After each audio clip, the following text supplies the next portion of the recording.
ಕಾಳುಗಳನ್ನ ಉಪಯೋಗಿಸ್ಕೊಂಡು ಎಷ್ಟೊಂದು ರೆಸಿಪಿಗಳನ್ನ ಮಾಡ್ತಾನೆ ಇರ್ತೀವಿ.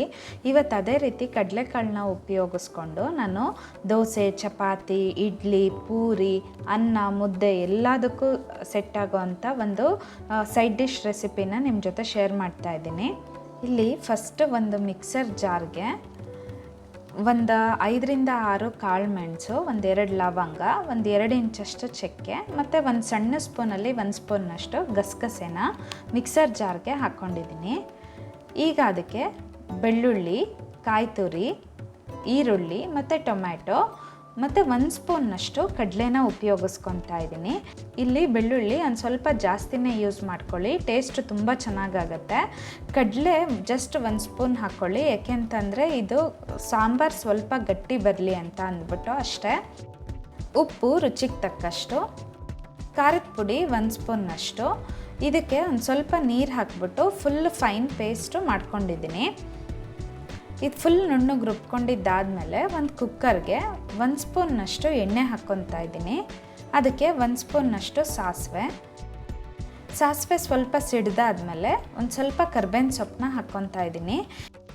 ಈಗ ಇದಕ್ಕೆ ನಾನು ರುಬ್ಬಿಟ್ಕೊಂಡಿದ್ನಲ್ಲ ಅದನ್ನು ಹಾಕ್ಕೊತಾ ಇದ್ದೀನಿ. ಇಲ್ಲಿ ಈರುಳ್ಳಿ, ಟೊಮ್ಯಾಟೊ ಅದೇನು ನಾನು ಫಸ್ಟೇ ಫ್ರೈ ಮಾಡಿಲ್ಲ, ಹಾಗಾಗ್ಬಿಟ್ಟು ಸ್ವಲ್ಪ ಹಸಿ ವಾಸನೆ ಇರುತ್ತೆ. ಇವಾಗ ನಾವು ಚೆನ್ನಾಗಿ ಎಣ್ಣೆಯಲ್ಲಿ ಫ್ರೈ ಮಾಡ್ಕೋಬೇಕು. ನೋಡಿ, ಅದು ಒಂದು 5 ನಿಮಿಷ ಲಿಡ್ ಕ್ಲೋಸ್ ಮಾಡಿ ಎಣ್ಣೆನಲ್ಲಿ ಚೆನ್ನಾಗಿ ಫ್ರೈ ಮಾಡ್ಕೊಂಡಿದ್ದಾದಮೇಲೆ ಕಲರು ಚೇಂಜ್ ಆಗುತ್ತೆ ಮತ್ತು ಒಂದು ಸ್ವಲ್ಪ ಗಟ್ಟಿನೂ ಆಗಿರುತ್ತೆ ಮತ್ತು ಹಸಿ ವಾಸನೆ ಎಲ್ಲ ಹೋಗಿರುತ್ತೆ. ಆಮೇಲೆ ಇದಕ್ಕೆ ಕಡಲೆಕಾಳು 1 ಬೌಲಷ್ಟು ಹಾಕ್ತಾ ಇದ್ದೀನಿ. ಇಲ್ಲಿ ರಾತ್ರಿ ಎಲ್ಲ ನೆನೆಸಿಟ್ಟಿರೋವಂಥ ಕಡಲೆಕಾಳನ್ನ ಉಪಯೋಗಿಸ್ಕೊಂಡಿದ್ದೀನಿ. ಇದಕ್ಕೆ 1 ಆಲೂಗೆಡ್ಡೆನ ಹಾಕ್ತಾ ಇದ್ದೀನಿ. ಕಾಳಿಂದು ನಾವೇನೇ ರೆಸಿಪಿ ಮಾಡಿದರೂ 1 ಆಲೂಗೆಡ್ಡೆ ಅಥವಾ 1 ಬದನೆಕಾಯಿ ಹಾಕೋದ್ರಿಂದ ಟೇಸ್ಟು ತುಂಬ ಚೆನ್ನಾಗಾಗತ್ತೆ. ಇದೆಲ್ಲದನ್ನು ಮಸಾಲೆ ಜೊತೆಗೆ ಚೆನ್ನಾಗಿ ಮಿಕ್ಸ್ ಮಾಡ್ಕೋಬೇಕು. ಇವಾಗ ನಾನು ಇದಕ್ಕೆ ನೀರು ಹಾಕ್ಕೊತಾ ಇದ್ದೀನಿ. ನೋಡಿ, ನೀರಿನ ಕನ್ಸಿಸ್ಟೆನ್ಸಿ ನಿಮಗೆ ಎಷ್ಟು ಬೇಕೋ ಅಷ್ಟು ಹಾಕ್ಕೋಬೋದು. ಇಲ್ಲಿ ಅನ್ನದ ಜೊತೆ ಮತ್ತು ಮುದ್ದೆ ಜೊತೆ ಬೇಕು ಅಂತಂದರೆ ಸ್ವಲ್ಪ ತೆಳ್ಳಗೆ ಇಟ್ಕೋಬೋದು.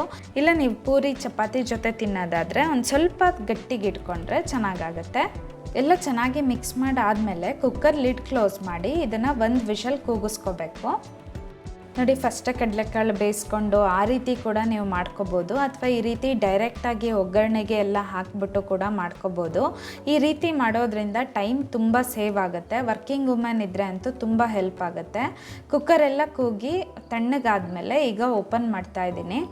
ಇವಾಗ ಇದನ್ನು ಚೆನ್ನಾಗಿ ಮಿಕ್ಸ್ ಮಾಡ್ಕೊತಾ ಇದ್ದೀನಿ. ನಾನಿವತ್ತು ಇದನ್ನು ಅನ್ನದ ಜೊತೆ ಸರ್ವ್ ಮಾಡ್ತಾ ಇದ್ದೀನಿ, ಅದಕ್ಕೆ ಸ್ವಲ್ಪ ತೆಳ್ಳಗೇನೆ ಇಟ್ಕೊಂಡಿದ್ದೀನಿ.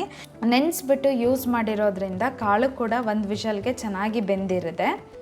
ನೀವಿನ್ನೂ ನನ್ನ ಚಾನಲ್ನ ಸಬ್ಸ್ಕ್ರೈಬ್ ಆಗಿಲ್ಲ ಅಂದರೆ ಸಬ್ಸ್ಕ್ರೈಬ್ ಆಗಿ, ಪಕ್ಕದಲ್ಲೇ ಇರೋ ಬೆಲ್ ಐಕಾನ್ನ ಕ್ಲಿಕ್ ಮಾಡಿ. Thanks for watching.